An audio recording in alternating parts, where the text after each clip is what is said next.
I'm Nick Hodge with Resource Stock Digest, and I'm standing here with Tara Christie, President. Great to see you. Great to see you as well. President and CEO of Banyan Gold Corp, who is up here in the Yukon. Maybe you point where we are, because we're standing in the Yukon right now. Oh, gosh.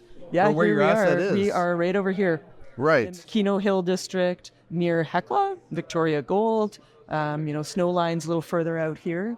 But all part of this Tintina gold belt where there are these new intrusion-related discoveries. Ours is 2019, Snowline 2021. And I think there's lots more. And, Sika had good news this morning too. So, yeah, it's an exciting jurisdiction. Lots of value being created in the Yukon. It's my first time here. There's an active mine with Victoria's complex there, which you're right next door to. So lots of value being created. I've seen the value being created here. We've heard from the Premier, we've heard from other politicians about infrastructure projects, et cetera. And I think that's where I want to start, because everybody's got a project, everybody's got a rig and a drill program. So we'll get to all that. And it's very exciting what you're doing, drilling 20,000 meters and just coming out with a 7 million ounce resource. But the value that struck me that you're creating here is obviously related to the metals, but there's some community things going on and some geological things going on and some local things going on I wanted to start with. So I took notes because there's a lot going on here. Tell me about your camp, and I think through that lens, people will understand where you are and how close you are to these other active and exciting projects, right? Because, while you're drilling and then while you're doing metallurgy, you're creating value for shareholders in the community by having other people in these camps. So let's start Absolutely, there. yeah. So there's a lack of accommodation in the whole district, and we're right along the highway. We're literally 50 meters off the highway, 25 of our one camp. So, we're able to provide accommodation for Hecla, for Victoria Gold, for the prep lab people at our site. And we're actually talking with the Bush Nation Development Corp about an open camp where people from the community can have a place to stay, because there's not enough hotel rooms in the community.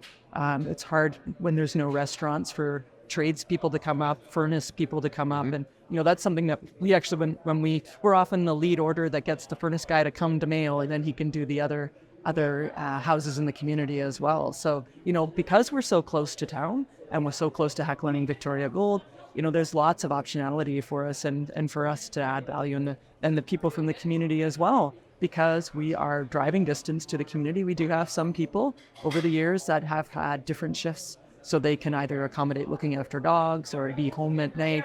That's a real advantage when you're that close to the community and you're not flying in and out.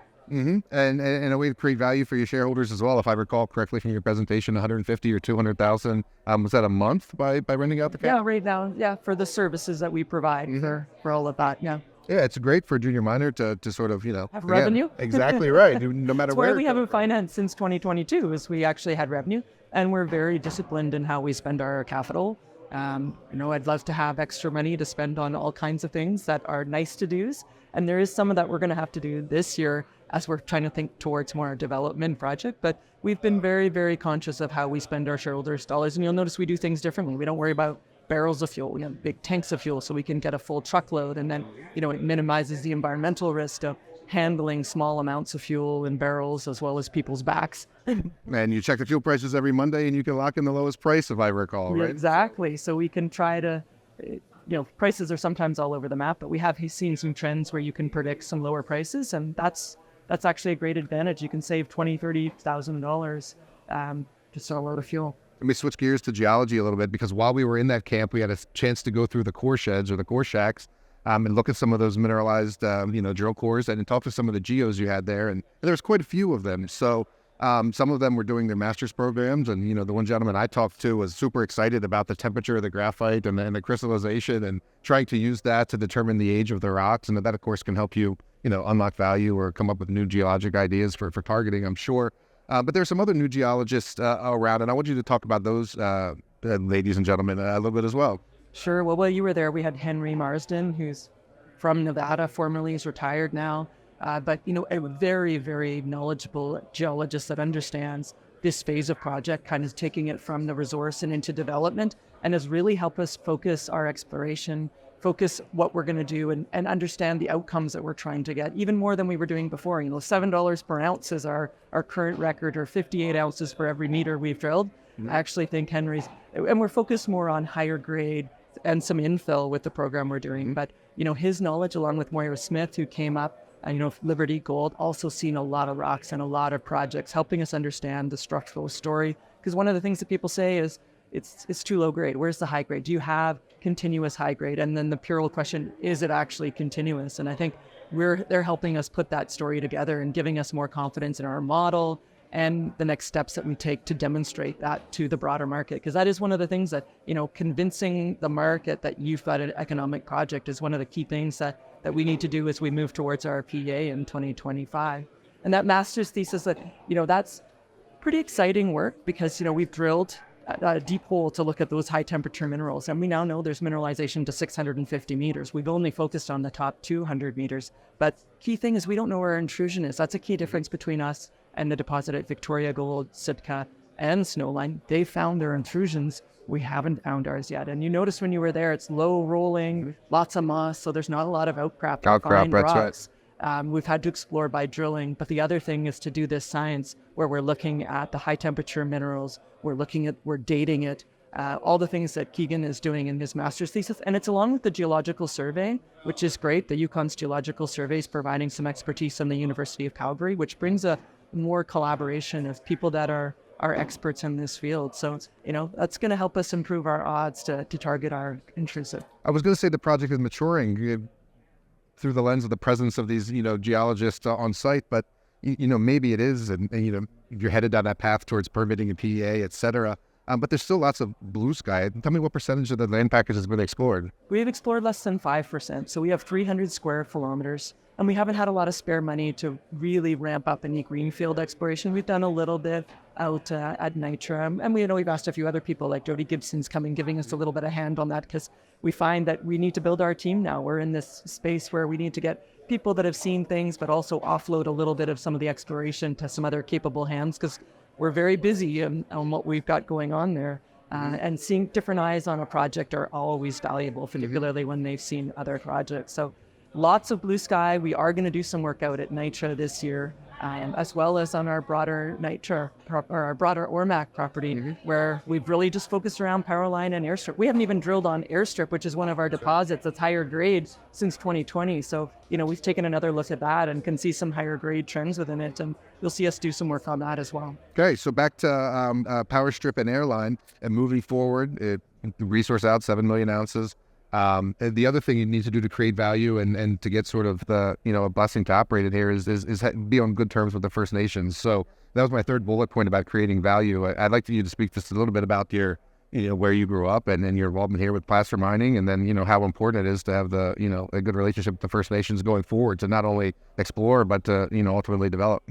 I've had the good fortune of having grown up placer mining to watch the evolution of the Yukon with the First Nations self-government agreements being implemented in the early 90s, 1992, and the environmental assessment legislation, which I actually was one of the founding board members on, which brought First Nations and governments together in a collaborative process to do environmental and socioeconomic assessments, which is unique. There's not anywhere else in Canada. And that collaboration, and having watched First Nation agreements get implemented, First Nations establish their government, develop capacity, has really taught me a lot. I got to sit in Ottawa with some of the chiefs in my 20s and actually learn about, I'm a placer miner and an engineer. I didn't learn a lot about politics in my early life until I was in Ottawa and got to learn it right from actually a couple of the chiefs that are current chiefs today. So that gives me a perspective on how important it is to be present in the community. And I have been present in the community through my role placer mining as well as Banyan. I think it's really important that a CEO is present in person in the community. So for Aboriginal Day, the two CEOs there were John and myself. We were there in the community talking to people, available. Our daughter plays with the kids in the community. But importantly, we're dedicated to education and youth. We've run a charity for 13 years. And I think that's really important, is having a real broad base of people that feel comfortable to talk to you. And the people we hire in the community. We've got a great reputation for, because we're close, having a good training program where people who aren't skilled can come into some entry-level jobs and move up. And often then they get hired away by the two mines beside us, but it's easier for community people to come to a smaller site like ours than to go to a 200-person camp and try to learn. So I see that it's a bit of our obligation as a smaller company to actually be that training ground and safely train people to get better trained paying jobs, even if we don't get to keep them. Well, who knows? Maybe some of those surrounding neighborhoods will all be consolidated one day, and they'll all be working together. We'll see what happens. I think it's super important to have the social license, to have the CEO local, as you say. Some CEOs fly in on a private jet for the day, and then some here for a lifetime. So I think that's super important. Turning now to the markets and drilling in the PEA. Where do I want to start? Let's start with the resource. So 7 million ounces primarily at Powerline, a little bit on airstrip. You're drilling 20,000 meters this year, and then you want to work towards a PEA in 2025. So I guess let's start with the drilling and what your goals are there. So, this 5,000 meters was really our test case. What are we seeing? What's the structural model? It's why we wanted to get our experts up to site to see these first holes, fresh core. Yeah, they've looked at the old core and helped us with the model, but there's nothing like putting in a few holes in some critical locations and verifying that what you think you're going to do is actually. So that's been great. The 15,000 of that will really be focused on infill. The other 5,000 we haven't fully allocated yet because we are still tweaking some plans based on what the experts are telling us, as well as some of our exploration goals, as well as looking at a few infrastructure locations, because we do have to start thinking about where you're going to put infrastructure that's not going to be on mineralization, geotechnical information, and some drilling for things like piezometers to get some groundwater where the pits will be for the project or proposed to be. So, there's a whole range of things that we're now planning and getting in process. And that money, we won't spend the whole flow-through component. So, the roughly 14 million. That's right. Speaking of creating value. Before the end of the year, some of this will roll over into next year. It's a marathon, not a sprint. We're going to spend this money really well. We have a very significant hard dollar treasury as well, which will get us all the way through 2025. For us, it's really value creation and being very focused. It's not a money burning a hole in their pocket. We're year round. We're not constrained by when the snow flies in October. There's actually some areas we want to drill October and November, February and March, because the ground's frozen and you do less environmental damage to build roads or trails. You can go out on snow. So we're thinking about all of that as we're designing our program and how we're going to really optimize value for our shareholders. And I think this fall is going to be exciting for gold projects that can show that they've got all the attributes that we have: permittable, roads, power, and a fabulous resource where there is a higher grade component. So I think we're on track for it. Great segue. So higher grade component, potential for, maybe a starter pit. I think one of your goals was to get, I'm not sure I wrote it down, is 2 million ounces at a gram, right? Indicated, which, that I think will show people, and that's more than a starter pit, 2 million ounces at a gram plus. We think there is a component of that. And you can see it in the modeling that we have with the current resource. We can show in our video, we show the different cutoff grades. And, at 0.6 cutoff, you can see the distribution in the 3D model of 4 million ounces of 1 gram. And then at a 0.9 cutoff, 2.4 million ounces at 1.45. So, it's there, but that's a geological, it's where within an engineering pit, and moving it into indicated,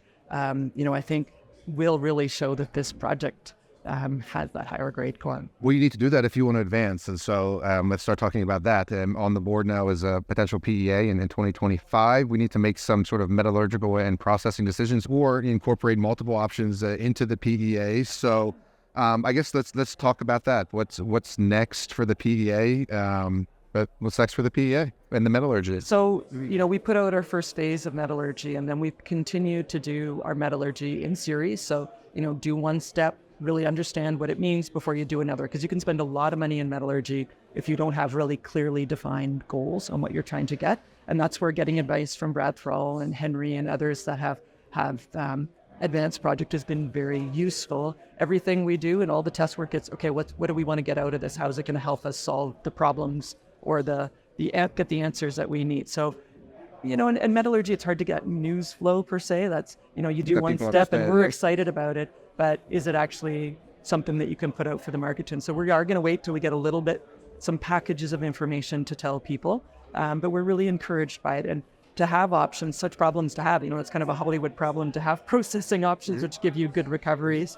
Obviously gravity's a strong component. And there's neighbors around us that also have projects which could have synergies which we also need to think about in our metallurgy and what we build. If that there are these districts, generally there's one mill built for gold, and then all the projects around them get process. The same with heap leach, having an ADR, the processing down this in that there'd be some synergies if there's a heap leach component to it or if it's a heap leach. So, yeah, got to do the work though. And that's what, our consultants say, let the numbers tell you what it is. Don't preconceive what it is and actually get some good advice. So, we did our own scoping studies internally over the winter to run different scenarios so we could really understand what the most important drivers are. And Kai Willishin, who's working for me, is really focused on that and the metallurgy and working with our consultants to optimize that. So I think we're on the right track. We've got some great people involved to help us with that. And, that PEA the timing is driven by our earning agreement. That's the last component that we need to do. And I want to put out a really good PEA. There's all kinds of different qualities of PEA based on how much time and effort you put into the engineering and the technical work behind them. I'd like ours to be really credible, and certainly the gold price is also helping us here. Absolutely. We're seeing some projects and people using higher gold prices, but being able to look at a sensitivity table and see how your project behaves at higher gold prices, which might be the current gold prices. That's right. Certainly allows people to make decisions about whether they're interested in your project or not. So last point here as we wrap up is on shareholders and skin in the game. So you're obviously a wonderful steward of the company, not just because you're the president and CEO, but also a large shareholder. So let's start with you as a shareholder. You just raised $14.3 million. You did that quite fast in what people say is a capital constrained sector, but that capital didn't come in constrained. We closed the books in 24 hours. Right. Had a lead order in there, but really went to my big shareholders to allow them to participate pro rata. Dilution's always something that shareholders are concerned about. So, and that's how we've done most of our raises is from our existing shareholders. And, because we had a little bit of an overhang, people say, oh, you're going to raise money because you haven't raised money in 2 years. At some point, you just have to raise money. So when the opportunity came along with a good new shareholder behind the scenes, my existing shareholders, the Canadian tax rule changes. It's like, well, let's just do this and do it fast. And then we've got certainty. We're excited by what we're seeing from our preliminary program that we're running. We think we're on track. So I think the timing is right. And to get it done quickly is, I think it was 8 or 9 days was our total closed. And then we can focus on the real work that we need to do that's going to add value. It was very fast to raise that amount of money. So let's zoom out and tie it together for folks. So I had a chance to talk to one of your shareholders here. I think he's a gentleman that's been a shareholder for a while. This is sort of a retired business owner who has capital to work in the precious metal space. And I sort of wonder, I know, but I want you to say, why is a gentleman like that keen to stick with a company like Banyan and continue to write checks into it? And even though it's, a longer term, like you say, it's not a sprint, it's a marathon, right? So why is someone like that content to be a Banyan shareholder? Well, I think with these gold prices, people are actually looking at gold projects. He's been involved for quite a while, and he's built a significant position in the market. I think he sees that long-term value in, and he invests in people too. He's spent time to get to know us, to vet the quality. He talks to a lot of different people to get their opinions about you, and he's been to site.